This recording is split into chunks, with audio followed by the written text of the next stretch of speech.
Dobry wieczór, witam Państwa bardzo serdecznie na kolejnym BookTargowym spotkaniu, ostatnim już tego dnia. Dzisiaj będziemy rozmawiać z Rebeką Kuang, autorką trylogii fantasy rozpoczętej Wojnami makowymi. Tłumaczyć dzisiaj będzie dla nas pani Dominika Gajewska. Mówię, że będziemy rozmawiać i dla nas tłumaczyć, ponieważ są Państwo zaproszeni do aktywnego udziału w naszym spotkaniu. Można zadawać pytania na naszych kanałach social media, na YouTubie, gdziekolwiek Państwo naszą rozmowę oglądają. Hello Rebecca, it's great to see you and great to speak to you. Hi, thanks for having me. Thank you for doing this, first of all, and I know that just in a couple of days the Burning God, the grand finale of the Poppy War trilogy comes out, so I assume that you actually wrote at least part of the book during the quarantine, so did the pandemic mess up your creativity a bit or not at all? Za kilka dni ukazuje się Twoja książka The Burning God, czyli Płonący Bóg. Rozumiem, że przynajmniej część tej książki pisałaś w kwarantannie podczas pandemii. Czy pandemia wpłynęła jakoś na Twoje plany? Actually, because of publication schedules, The Burning God was already mostly written before March. So when I went into quarantine and lockdown way back in mid-March, all I had to do was copy edits and final revisions. Właściwie to spora część książki była już napisana ze względu na harmonogram wydawniczy. W momencie, kiedy zaczęła się kwarantanna i lockdown, właściwie robiłam już tylko poprawki. However, I've been working on my fourth book, which is not in the trilogy, during the pandemic, and it has had a mixed effect on my productivity. Niemniej w czasie pandemii pracowałam nad swoją czwartą książką, która nie jest częścią trylogii, więc tutaj pandemia wywarła pewien wpływ różnoraki. On the one hand, since it's not really safe to go outside and hang out with friends, I have a lot more hours to focus on my work than I ever have before. Ponieważ nie możemy wychodzić na dwór, spotykać się z przyjaciółmi, mam dużo więcej czasu na pisanie. But on the other hand, part of being an author means having lived experiences, things that you can write about, emotions that you can feel and inject into your work. And I feel like I'm not getting that because I feel so isolated from the rest of the world. Niemniej bycie pisarzem to również posiadanie różnych doświadczeń życiowych, przeżywanie różnych emocji i w tej chwili bardzo mi tego brakuje. So at the end of this, I will have finished one book in quarantine, but I'm just not sure how good it's going to be. Więc jak to wszystko dobiegnie końca, to będę mogła powiedzieć, że tak, napisałam jedną książkę w kwarantannie, chociaż nie wiem, jaka będzie jej jakość. And how does it feel to be on the verge of concluding a great adventure? How do you look back at your books now? Jak to jest być już u kresu wielkiej przygody? Jak teraz widzisz, patrząc wstecz, jak widzisz swoje książki? So the main feeling I have is growth, because when I started writing the books, I was only 19 years old, and now as the trilogy is wrapping up, I'm 24. Przede wszystkim jest to poczucie wzrostu, rozwoju, ponieważ kiedy zaczynałam pracę nad trylogią, miałam 19 lat, a teraz mam 24. I've changed a lot as a person and also as a writer during those 5 years. So I think I've gotten better in my work to the extent that actually looking back, the first book is a bit of an embarrassment for me. Bardzo zmieniłam się zarówno jako osoba, też jako pisarka na przestrzeni tych 5 lat. Myślę, że jestem teraz lepsza i patrząc na pierwszą część trylogii, to właściwie czuję pewne zażenowanie. There's also a sense of liberation because when you're working on the third book, you have to keep the promises that you made in the first book. But by the time I reached that stage, I thought some of those storylines were not as interesting, so I wanted to take things in a different direction. Odczuwam również pewne wyzwolenie, ponieważ pisząc trzecią książkę musiałam sprostać pewnym obietnicom, które złożyłam w pierwszej części trylogii, a w międzyczasie sprawy potoczyły się inaczej i chciałam inaczej rozwinąć wątki.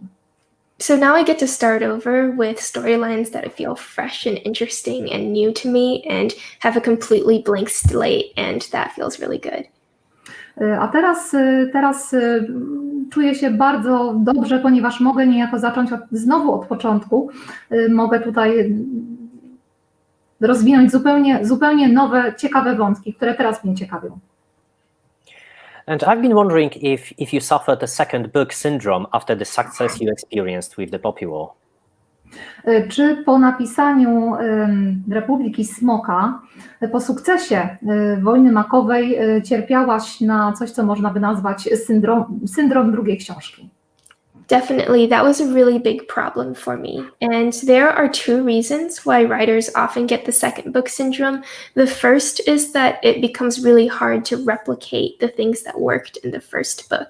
And the second is that in trilogies in particular, the second act is often the most difficult act to write. Tak, był to dla mnie problem. Myślę, że często pisarze cierpią na syndrom drugiej książki z dwóch powodów. Po pierwsze, trudno jest powtórzyć w drugiej książce sukces pierwszej, jednocześnie druga część trylogii zawsze jest tym najtrudniejszym takim punktem zwrotnym. So I did a couple of things to fix this. The first is that I had never taken any classes in writing before, but now I went to a creative writing workshop and I learned all the techniques and tools that up until then I had been using unconsciously, but never really knew how to use deliberately. Więc podjęłam dwa działania, żeby jakoś sobie pomóc.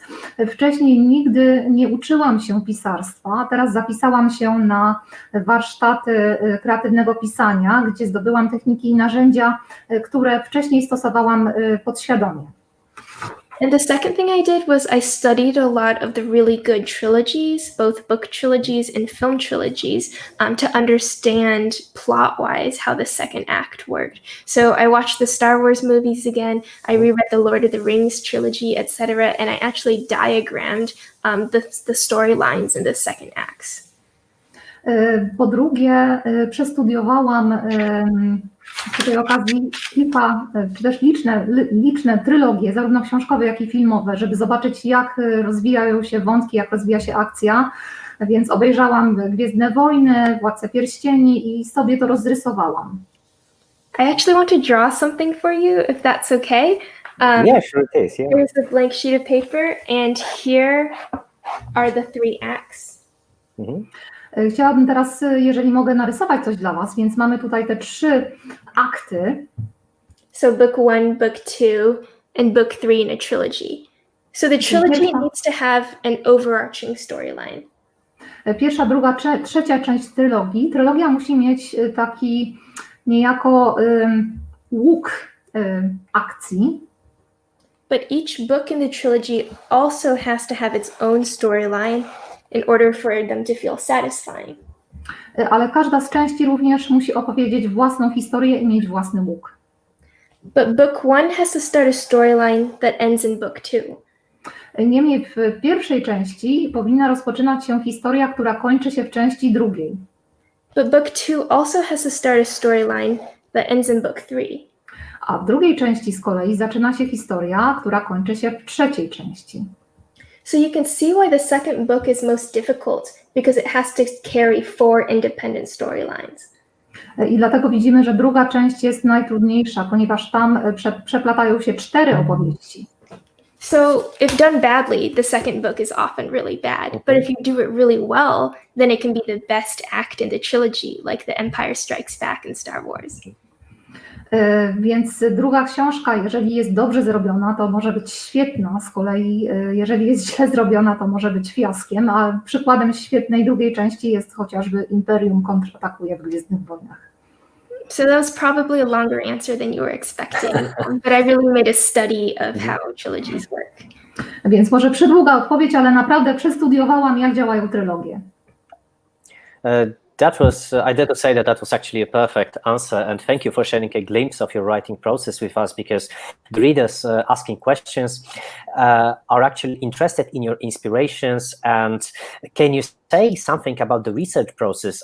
I'm talking not only the facts that you incorporate in your books, but also about the world building process and incorporation of fantasy, of magic in it. To była idealna odpowiedź i tutaj też czytelnicy teraz dopytują się o proces, o twój proces twórczy. Skąd czerpiesz inspirację, w jaki sposób robisz research, jak zbierasz materiały, nie tylko jeżeli chodzi o fakty, ale też o budowanie słowne powieści. So, in addition to being a writer, I am also a researcher, and my areas of focus are Chinese history and Chinese literature. Oprócz tego, że jestem pisarką, jestem również badaczką i moje badania skupiają się na historii Chin i literaturze chińskiej.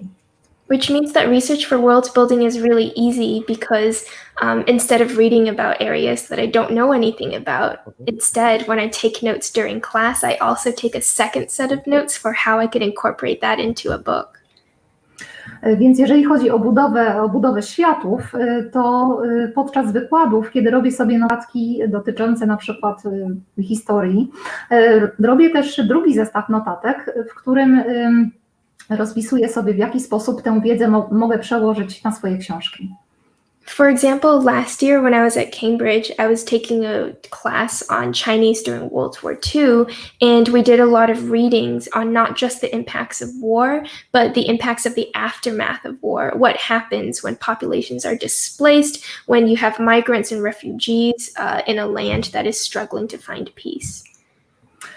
Na przykład w zeszłym roku, kiedy byłam studentką w Cambridge, jeden z moich kursów dotyczył historii Chin podczas II wojny światowej i tam przyglądaliśmy się nie tylko skutkom wojny, ale także szerszym jej konsekwencjom, na przykład co się dzieje w momencie, kiedy całe grupy ludności są przemieszczone wskutek działań wojennych, jak to wygląda taka sytuacja. So all of those themes and all of those examples that we read about went directly into the book.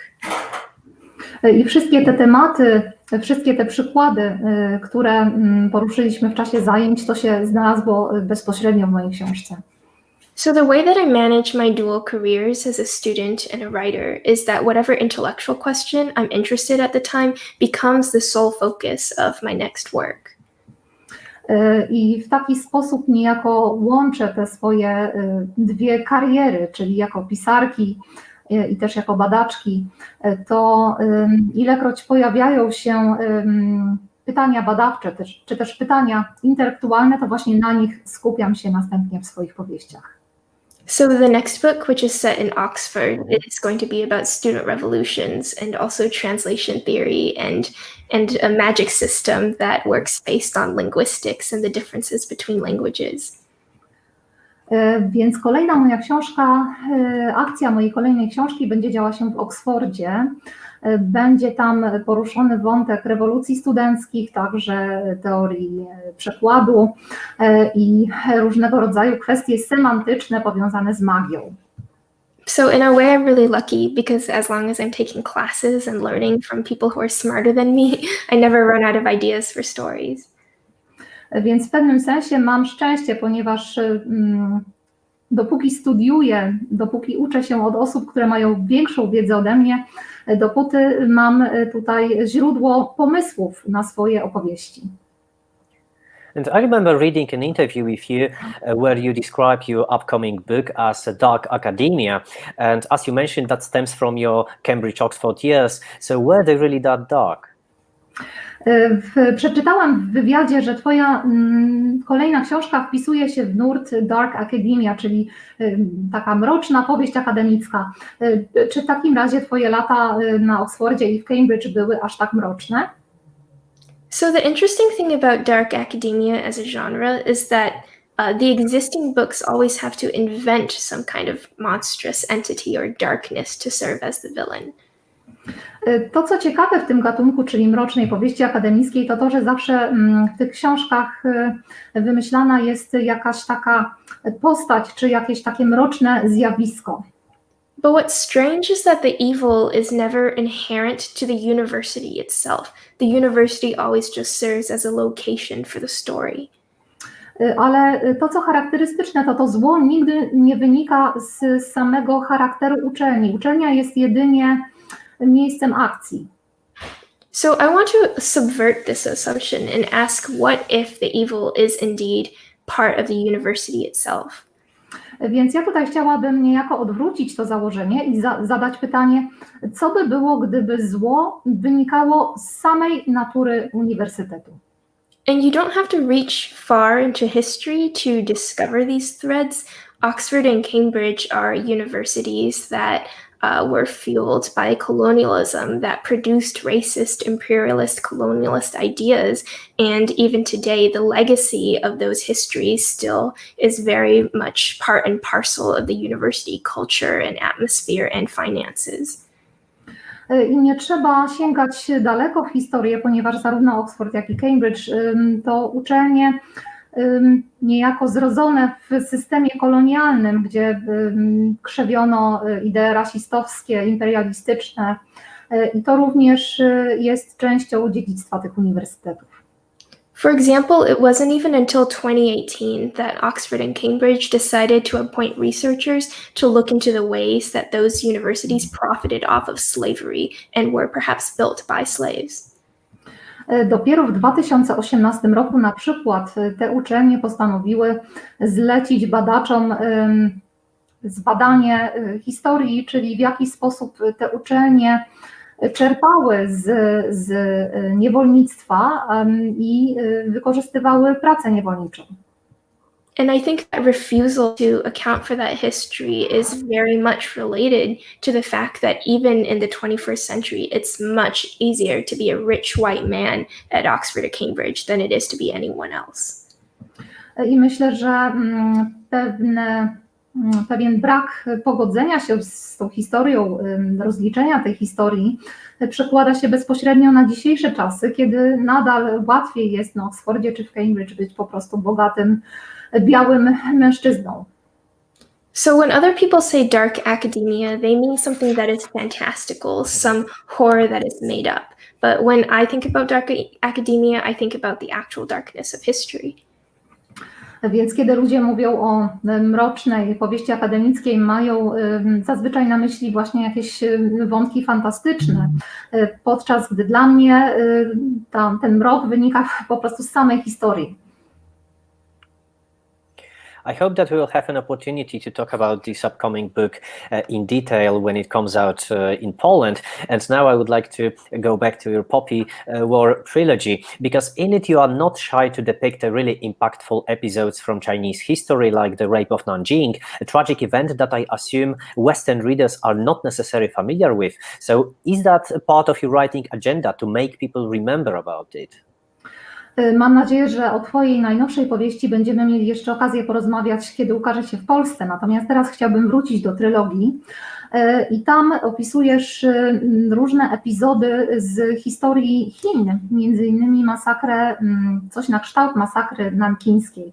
Czy to jest zamierzone, że chcesz przybliżyć ludziom te wydarzenia historyczne? Certainly a big part of my agenda is to ask readers to think about histories that they've never encountered and to ask questions and to challenge the assumptions about what they've been told world history looks like. Na pewno częścią mojego zamiaru jest zwrócenie uwagi czytelników na historię, zainspirowanie ich do zadawania pytań i też do podważania sposobów, w jaki do tej pory była opowiadana historia światowa. And it's true that the rape of Nanjing, at least in the West, is a story that's not often been told. But my agenda is a little bit more complicated than just forcing people to reckon with what is thought of as an untold story. I masakra nankińska jest jednym z takich wydarzeń, które na Zachodzie nie są dobrze znane, ale moja filozofia jest bardziej złożona, więc nie chodzi jedynie o skierowanie uwagi czytelnika na pewne wydarzenia historyczne. Because it's not true that the Nanjing massacre is entirely forgotten. It's actually remembered very well in China, for example. But the problem is that the way in which it's remembered is often politicized and taken advantage of to stoke anti-Japanese sentiments. Nie jest prawdą, że masakra nankińska jest zapomniana. Ta pamięć nadal istnieje w Chinach, niemniej bardzo często jest upolityczniana w celu podsycania różnych resentymentów przeciwko Japonii. So I'm interested in what is forgotten, but I'm also interested in the way that memory can be warped, distorted, and in the ways that we tell ourselves different stories depending on what kind of political agenda we want to advance. Więc interesują mnie nie tyle historie zapomniane, co sposób, w jaki pamięć bywa zniekształcana i to, że często opowiadamy sobie różne historie w zależności od naszej ideologii czy postawy politycznej. And I try to play a lot on this theme of the fluidity of history in the Poppy War trilogy. For example, there are lots of episodes where characters disagree over what they think happened hundreds of years ago, or characters tell the same legend in multiple different ways, depending on what they think the lesson from that legend is. I tutaj też w trylogii bawię się ideą pewnej płynności historii. Na przykład bardzo często bohaterowie spierają się co do wydarzeń historycznych z dalekiej przeszłości albo opowiadają sobie różne wersje legendy w zależności od tego, jakie według nich z tej legendy płyną lekcje. And the point is that memory is not reliable and history is not reliable. So it's less about displaying forgotten histories and more about asking questions about what we think is history. Więc chcę pokazać, że zarówno pamięć, jak i historia nie są jednoznaczne, nie można na nich całkowicie polegać. Musimy cały czas zadawać pytania i kwestionować to, co wiemy. That might sound as a bit of a silly question, but I was wondering if you are concerned that Rin will be compared to Mulan, because for many readers it's like a go-to point of reference when it comes to Chinese female warrior character. Czy martwi Cię to, że być może Twoja bohaterka Rin bywa porównywana do Mulan, ponieważ to jest taka w pewnym sensie stereotypowa figura chińskiej wojowniczki? I do get a lot of comparisons to Mulan, and I think it's really quite shallow and a product of the fact that Western readers are only familiar with such a small number of female Asian protagonists. Tak, często zdarzają mi się porównania Rin do Mulan i myślę, że jest to dość płytkie, a wynika z faktu, że zachodni czytelnicy po prostu nie znają innych kobiet w literaturze azjatyckiej. But there are really really important differences between Rin's story and Mulan's story. Mulan is trying to save her country. Rin wants to destroy it and build something new. Mulan is ultimately a hero. Rin is ultimately a villain. So they really could not be more different. Ale są tutaj bardzo istotne różnice między tymi dwoma bohaterkami. Mulan jest wojowniczką, która chce uratować swój kraj. Jest bohaterką, podczas gdy Rin chce swój kraj zniszczyć, więc jest postacią negatywną. Don't ask me about the Mulan movie because I really don't have anything good to say. I won't, no worries. Nie pyta już o film Mulan, który teraz niedawno wszedł do kin, więc nie chcę o tym rozmawiać. And saying that, can we treat the Poppy War as some kind of social commentary of sorts about the position of women in the modern world? To powiedziawszy, czy możemy traktować wojnę makową jako swego rodzaju komentarz społeczny dotyczący pozycji kobiet w dzisiejszym świecie? That's an interesting question. I would say it's less about the position of women in the modern world and more about the position of women in imperial China. To ciekawe pytanie. Powiedziałabym, że w książce mniej chodzi o pozycję kobiet w dzisiejszym świecie, a bardziej o pozycję kobiet w imperialnych Chinach. So one thing that I tried to do in the Poppy War was to make sure that all of the people who occupied a position of power in Rin's life were in fact women. Jedną z technik, które zastosowałam w Wojnie Makowej, to że wszystkie osoby niejako posiadające władzę w tej książce to są kobiety. So the most important person in her childhood, her aunt, is obviously a woman, and then the headmistress of the academy that she attends is also a woman, and the leader of the nation, the empress, is a woman. Więc W dzieciństwie Rin, oczywiście tam mamy jej ciotkę, więc jest to kobieta. Następnie dyrektorka akademii, w której studiuje, to też kobieta, a wreszcie cesarzowa to również kobieta. In the same way, you have multiple examples throughout history of women who were emperors and women who led armies. W historii mamy również liczne przykłady kobiet, które były władczyniami cesarzowymi, czy też kobiet, które prowadziły wojsko, prowadziły armię. Despite this, Rin's world still remains a deeply patriarchal society. She has to face threats like being sold off as a child bride. She has no support at school when she's menstruating, and she has no choice but to have a chemical hysterectomy. And she faces constant sexism and discrimination in the army after she graduates. I pomimo tego świat, w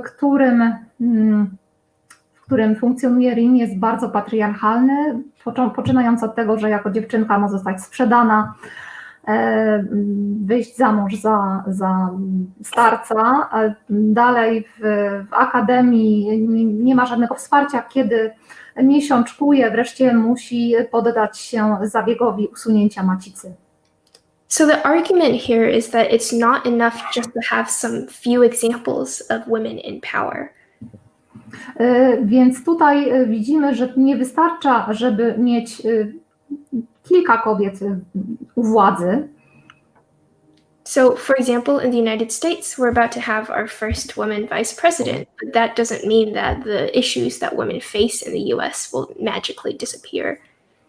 Na przykład w Stanach Zjednoczonych za chwilę będziemy mieli naszą pierwszą kobietę wiceprezydenta, a co jednak nie oznacza, że problemy, z którymi mierzą się kobiety, magicznie nagle znikną. So if you wanted to read the Poppy War as commentary on modern society, then that is the argument you could make. I taki argument można by wysunąć, jeżeli ktoś chce odczytywać Wojnę makową jako komentarz na temat dzisiejszego społeczeństwa. Obviously, in your work, you adapt Chinese history and mythology to fantasy genre, which is very often perceived as a typically Western genre. So, what are the biggest challenges that it sets? W Twoich powieściach przekładasz historię i literaturę Chin na gatunek fantasy, który często postrzegany jest jako taki bardzo zachodni. Z jakimi spotkałaś się wyzwaniami? So I don't think it's true to say that fantasy is a very Western genre. Nie wydaje mi się, żeby fantastyka była gatunkiem wyłącznie zachodnim. You have so many examples of fantastical stories all around the world. If you just look at Chinese mythology and the adaptations of those Chinese myths that are popular in China today, they are often even more creative and interesting than the fantasy that we read in the West. Jest bardzo wiele przykładów fantastyki z całego świata. Na przykład w Chinach bardzo często chińska mitologia jest przekładana na utwory fantastyczne, między innymi te, które dzisiaj ukazują się w Chinach. I myślę, że wcale nie ustępują niczym fantastyce zachodniej. So I don't think the issue is that fantasy is something that's inherently Western, but rather that Western readers don't really have a good idea of what else is out there. Czyli nie to, że fantastyka jest czymś typowo zachodnim, ale często zachodni czytelnicy nie wiedzą, co dzieje się w literaturze fantastycznej poza Zachodem. But I think that when they do get the opportunity to read something new, they're often really excited about it. So I haven't met that much resistance to the Poppy War because so far the audience has just really loved learning about a part of the world that they're not familiar with. Ale ilekroć mogą skosztować literatury nieznanej spoza swojego kręgu kulturowego, to bardzo często bardzo im się to podoba i między innymi to też tłumaczy bardzo ciepłą recepcję Wojny makowej. I should also mention that my writing style is quite Western, and that's because, I am also Western. I grew up in the United States.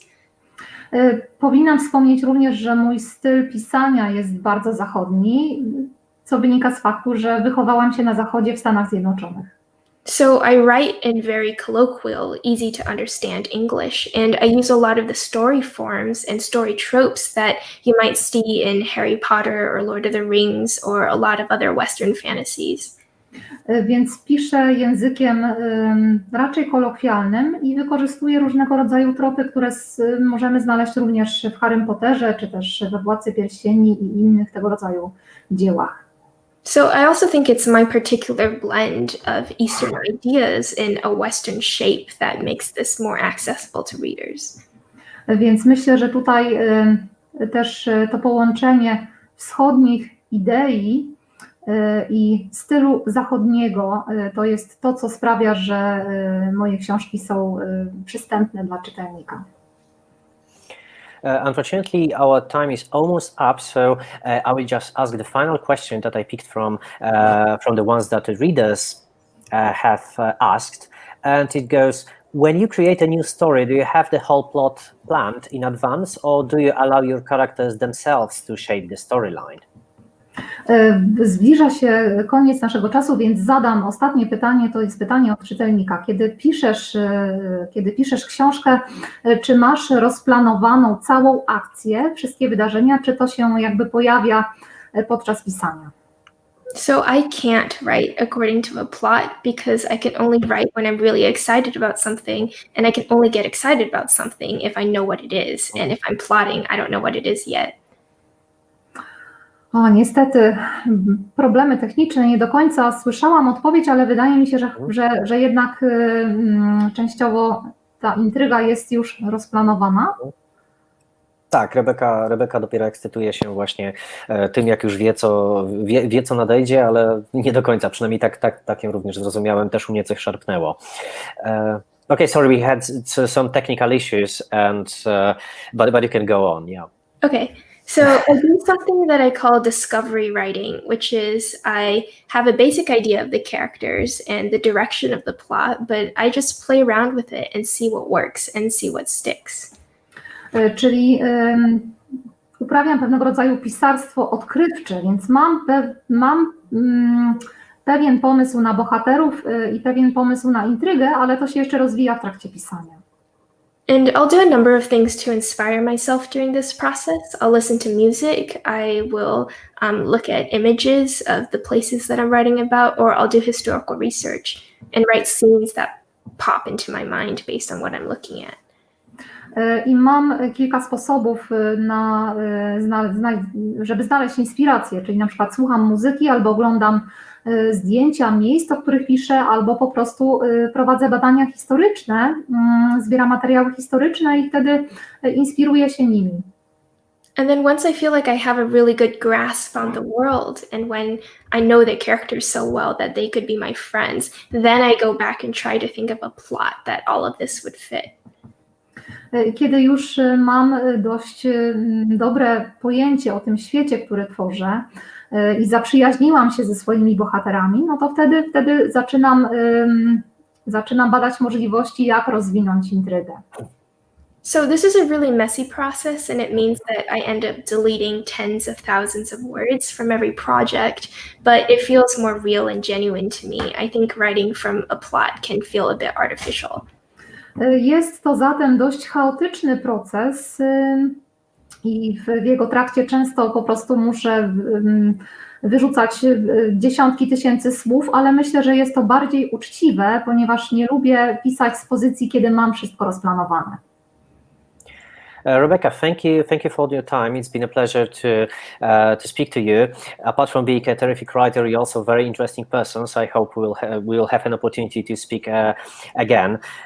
So thank you once again. Thank you, Dominika, for your translation.